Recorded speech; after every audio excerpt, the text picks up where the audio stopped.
Good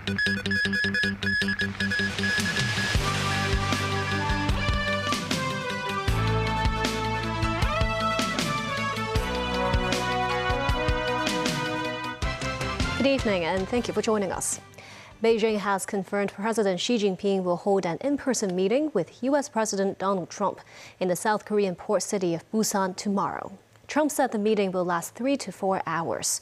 Reuters reported that China has purchased 3 batches of American soybeans for the first time since September. Danny Zhou has the story.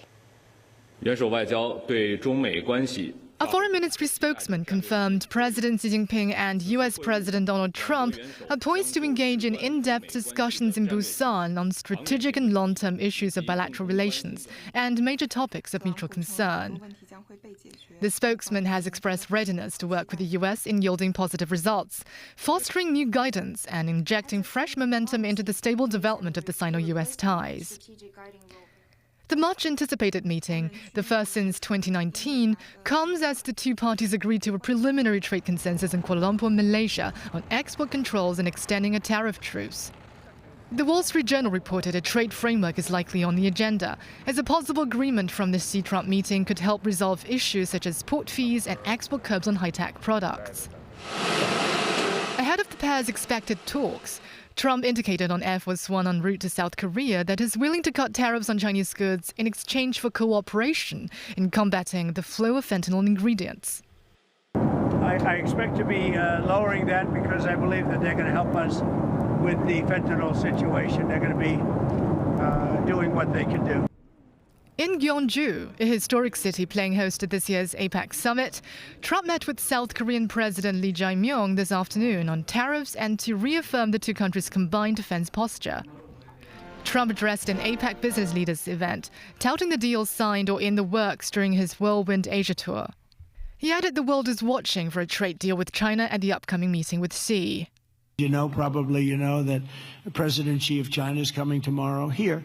And we're going to be, I hope, making a deal. I think it'll be a good deal for both.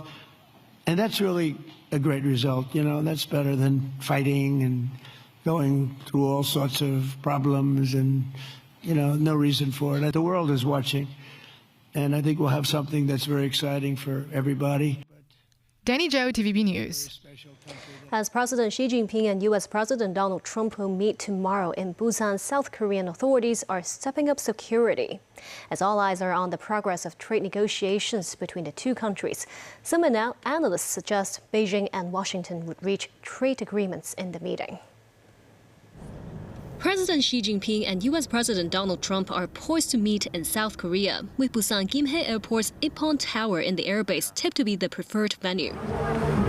Security around Busan Airport has been noticeably reinforced. Local business community closely watching the Xi-Trump meeting as well. Xiao Juan runs a cross-border e-commerce business in Busan, exporting Korean bath and skincare products to the United States. After the U.S. escalated its trade spats with China, including the removal of small package duty exemptions, tariffs have also been slapped on other countries. Xiao says she has to hike prices of her products by nearly 20%, effectively stopping her U.S. sales. She says an extended trade truce would relieve the sense of uncertainty among small and medium-sized businesses. Observers note that discussions are expected to cover issues encompassing rare earths, fentanyl, agricultural products, port fees, and TikTok. Some scholars predict that the two leaders may reach a comprehensive trade agreement, with the U.S. possibly extending the tariff truce and China potentially purchasing American soybeans. Professor Wang Yiwei, director of the Institute of International Affairs of Renmin University of China, says Trump has exhausted his tactics and his constant tariff threats have already lost their effect, and Trump now needs to focus on the economy ahead of next year's midterm elections. He says as the U.S. should have realized the difficulty to suppress China now, it is better to cooperate with China to achieve some of America's goals. On the Taiwan issue, Wang says U.S. think tanks have been signaling Taiwan is not a U.S. core interest, or at least not a major one for Trump. Chief Executive John Lee has reached Gyeongju in South Korea in the afternoon to attend the APEC Economic Leaders Meeting. The CE was received by the APEC Preparatory Committee representative and the Vice Mayor of Gyeongju. On Friday, John Lee will attend the APEC Economic Leaders Informal Dialogue with guests and the APEC Business Advisory Council Dialogue before attending the APEC Economic Leaders Retreat on Saturday. The CEO hopes he could cement relations and deepen bilateral cooperation for Hong Kong through these events. Authorities have lifted the wreckage of an Emirates cargo plane that rammed into an airport lane onto the shore. The crash had claimed the lives of 2 ground personnel days earlier. The lifting operations were conducted this morning. The Civil Aviation Department and the Fire Department sent representatives to the site to follow up on the situation. The remains of the cargo plane will be carried by Guangzhou Salvage Bureau's semi-submersible Zhongren 1500, which moored at To Kao Wan on Lantau Island. In 2009, a mainland wife gave birth to her son at Baptist Hospital, where he was born with cerebral palsy and spastic quadriplegia. The parents filed a complaint to the medical council, questioning if there was medical negligence. After 15 years, the council announced a permanent stay of the hearing, describing the case had been excessively lengthy, which would be unfair to the doctors involved. The father says he does not rule out a judicial challenge. Samantha Lee reports. 我哋都好驚訝。 非常之失望，即係極度憤怒。 Filled with many grievances, the couple spoke to the press alongside the Society for Community Organization, or SOCO, which is helping them. The tragedy occurred in 2009 when Mrs. Lai traveled to Hong Kong to deliver her baby. However, she developed a severe fever and was subsequently diagnosed with Group B streptococcus infection. The newborn also had a high fever and convulsions, requiring urgent treatment at Queen Elizabeth Hospital. He was left with brain damage, which led to cerebral palsy and spastic quadriplegia. In 2010, the parents lodged a complaint with the medical council, accusing the pediatricians of negligence. The hearing commenced in July 2016, but the doctor's side requested a postponement to allow more time to process evidence. As the hearing reconvened this month, the doctors sought a permanent stay, arguing that the case had dragged on for 15 years and it was unjust for him. The inquiry panel of the council approved the request, describing the lengthy proceedings as oppressive and abusive. 嗰幾年一直都冇 The father said over the years, the couple were never provided with an explanation for the delays. He blamed the council secretariat for failing to schedule hearings properly. Meanwhile, SOCO's Tim Pang, who advocates for patients' rights, said the decision to put the case on hold permanently was unreasonable. He said one of the reasons given by the council for the delay was the need to replace an expert witness. However, he said the initial expert, Dr. So, was present during the past 2 hearing days. He questioned if the expert witness was changed. Feeling a deep sense of disappointment, the father vowed to persist in his quest for justice for his son. Samantha Lee, TVB News. And still ahead, Israel attacked Gaza despite ceasefire. Residents pay respect to ancestors in Chongyang Festival.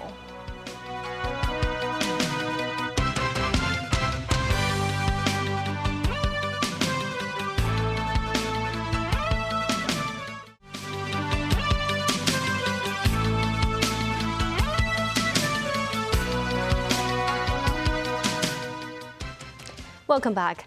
The Israeli army launched a barrage of attacks in Gaza as tensions with Hamas grew 2 weeks into a fragile ceasefire. Israeli Prime Minister Benjamin Netanyahu has ordered powerful strikes on Gaza, saying that Hamas violated the ceasefire deal by handing over body parts of a hostage who was already recovered earlier in the war. Nasri Karim with more.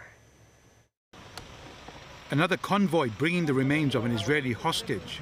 Israel, though, said DNA tests revealed it was not of a new hostage, but that of this man, 27-year-old Ofer Safati. The Israeli government said partial remains of Safati had already been recovered earlier in the war, and his family must go through the pain of burying him again. Hamas signed a deal that would require them to hand over all of our 48 hostages, which was violated 15 days ago now.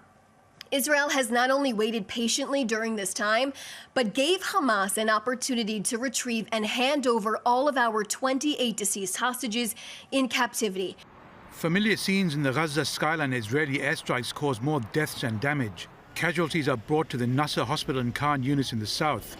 Dozens of Palestinians have reportedly been killed in Khan Yunis and in Gaza City in the north, including children. What kind of truce is this, screams this woman. Earlier, Israel said its troops were shot at in the southern city of Rafah and returned fire. Hamas said it was not involved in any firefight and remained committed to the peace process. They called the Israeli attacks a violation of the ceasefire deal, but US President Donald Trump backed Israel's actions. They killed an Israeli soldier, so the Israelis hit back, and they should hit back. Nothing's going to jeopardize. You have to understand, Hamas is a very small part of peace in the Middle East. The Palestinian group, meanwhile, continues their search for bodies of the remaining Israeli hostages. Hamas said it is struggling to locate the bodies amid the vast destruction in Gaza caused by 2 years of relentless Israeli airstrikes. Over the weekend, Egypt deployed a team of experts and heavy equipment to help in the search.